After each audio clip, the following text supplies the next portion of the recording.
Let's talk about motivating your writers, but before we do that, we are going to get them engaged in their writing. And in the last video, I talked about how engagement actually has to do with ownership and taking part of whatever it is that you want them to do. So if, let's start thinking about the first days and week of school.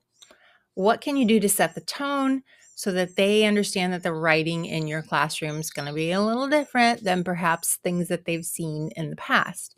And today, I want to show you this one activity that I do at the very beginning of the year. The kids go bonkers for it. It's kind of hard to explain. It's like a unicorn of a little activity. And it's one you can actually come back to throughout the year. So if at any point you need to revisit the skill, you can do it again with a different theme or, just a different angle. And I'm going to show you how the other teachers are reacting to this. And you'll see the actual slides. You can see more about how to do this particular activity. So I'll take you to my screen. All right. So you want to get the kids to want to write, right? And that first lesson is the one that should make them forget that they're even in a writing class. So you don't really want to start the year out with like, here's what this writing class will be. Here's what you will do. Here are the expectations. Instead, you just tell them that we're going to start with an activity that is going to get you into the habit of good writing. And just a little disclaimer like that, right? Because the thing about this particular activity is that it's a skill that kids can pick up on quickly, and adults actually have a very hard time with this one. I'll show you what it is in a second. But if you look at here, some of the reactions from the teachers, I did my first voice lesson. It was amazing that 100% engagement. Kids are so excited. We had a high school, so that was the fourth grade. And then we had a high school teacher who said she did it with her kids. And they came back during lunch to say, you have to read it. It's hysterical. So they absolutely loved it. So it's working for every grade level. And one of the things that I want us to talk about a little bit is that you set the tone essentially for the writing class, right? And so you're going to kind of you're going to pull back a little bit. You're not going to reveal everything. It's kind of like when you go on a date or something. You want to just kind of like, check this out. Little bits at a time.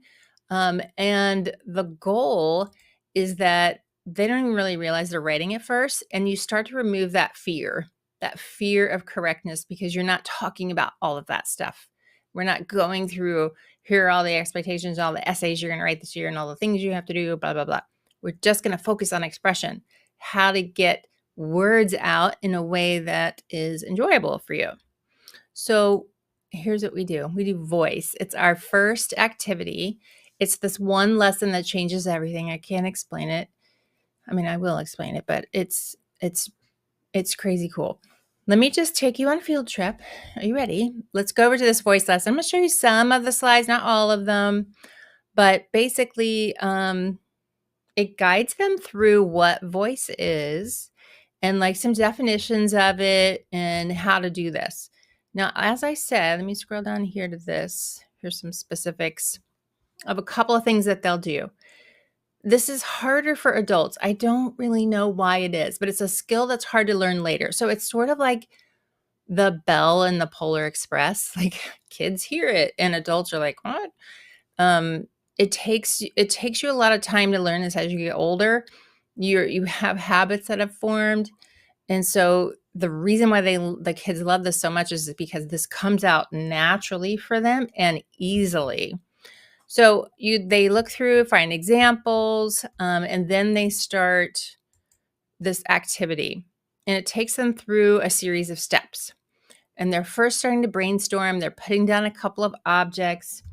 And then they will move on to adding 3 more objects.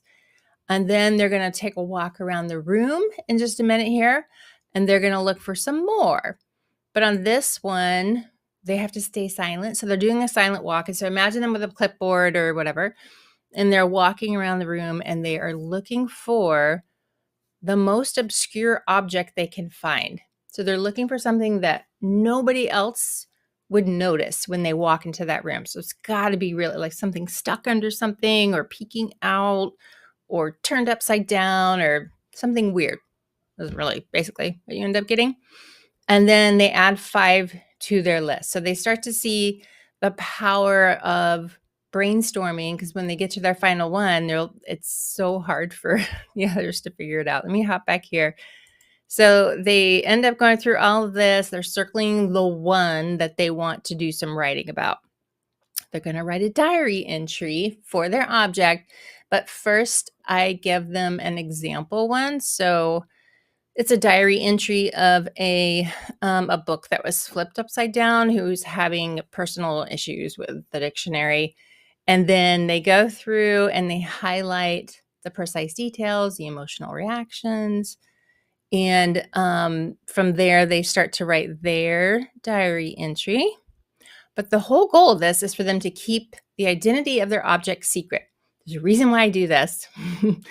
And it's because keeping the identity of it secret is a skill that they need for skill number 2 that's in the writer's workshop, which is a hook, because we'll get to that later, but all of my skills build on each other, and there's a reason why I teach them in a certain order, and they kind of have to be done this way.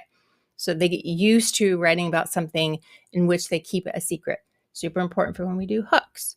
So then they come back and they share out their diary entry, and the other students look around and have to try and guess what the object is. They love this activity. It's hard to explain, but and then they want to do it again. And then you'll just be like, oh my gosh. So here I want to talk about launching from there. So you do this first activity and you're getting them like, whoa, what is this? This is kind of fun. When you launch your workshop, here's my advice. Be more like a cat and not like a puppy. So you know how cats, like a cat will kind of come up to you and give you a bunch of attention, and then they're like, I don't know, I don't even know who you are. And they're just cool. That's where that phrase cool cat comes from, right? Don't really say cool dog very much, do we? Dogs serve a different purpose.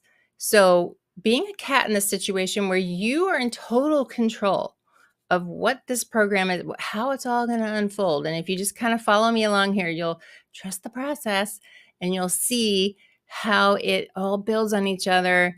And suddenly you'll have like a symphony. I have created a quick start launch guide, which you can get a copy of. If you look below, you can find a link. And there's also a free training that you can grab. You can get the paid training too. It's real cheap. Whatever you need down there, look in the description. Now they have started out with this first impression that they have of you and your class and what writing is going to be like. And this first activity will get them very engaged, I promise you. But then how are you going to build on it? How are you going to take that and build it into a full-on writing program? There are certain things you put in place that have to do with engagement. I'm very specific on how you do this and what needs to be included. And so I'm going to go over all of that in the next video. It's on your screen this way or that way. Click on that box and we're going to talk about how to keep them engaged and keep the momentum going. I'll see you over there.